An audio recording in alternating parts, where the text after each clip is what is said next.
தமிழ்ச்செல்வன் அவர்களே, பெரியகுளம் சட்டமன்ற உறுப்பினர் அண்ணன் சரவணகுமார் அவர்களே, இங்கு வருகை தந்து இந்த ஆர்ப்பாட்டத்தை வலு சேர்க்கும் விதமாக கலந்து கொண்டு சிறப்பித்துக் கொண்டிருக்கக்கூடிய மாணவ மாணவிகளே மற்றும் மாணவர் கூட்டமைப்பை சேர்ந்த மாணவர் அமைப்பை சேர்ந்த அத்தனை தோழர்களுக்கும் விடுதலை சிறுத்தைகள் கட்சியின் சார்பாக பணிவார்ந்த வணக்கத்தை தெரிவித்துக் கொள்கிறேன்.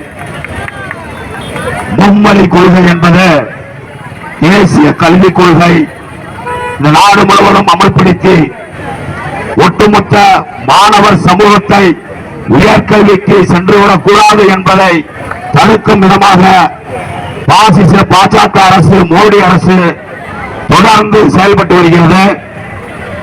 தேசிய கல்விக் கொள்கையை நடைமுறைப்படுத்தி தமிழர்களின் மாணவ மாணவிகளுடைய கல்வியை பறிக்கும் விதமாகவும் இந்த கல்விக் கொள்கை இருக்கிறது.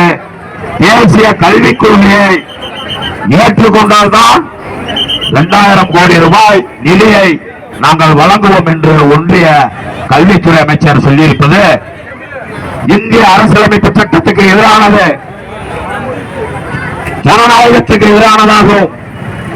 அதனால்தான் நமது தமிழக முதல்வர் அண்ணன் தளபதி ஸ்டாலின் அவர்கள் வெளிப்படையாக தெளிவாக கூறியிருக்கிறார். நீ 10,000 கோடி கொடுத்தாலும் நாங்கள் தேசிய கல்விக் கொள்கையை ஏற்கப் போவதில்லை என்று வெளிப்படையாக தெளிவாக சொல்லியிருக்கிறார். அந்த அடிப்படையில் தான் இது வெறுமன ஒரு மாணவர்களுடைய போராட்டம் என்று இங்கே கருதிவிடக்கூடாது. இந்த எதிர்ப்புக்கு எப்படி இதற்கு முன்பு நடந்த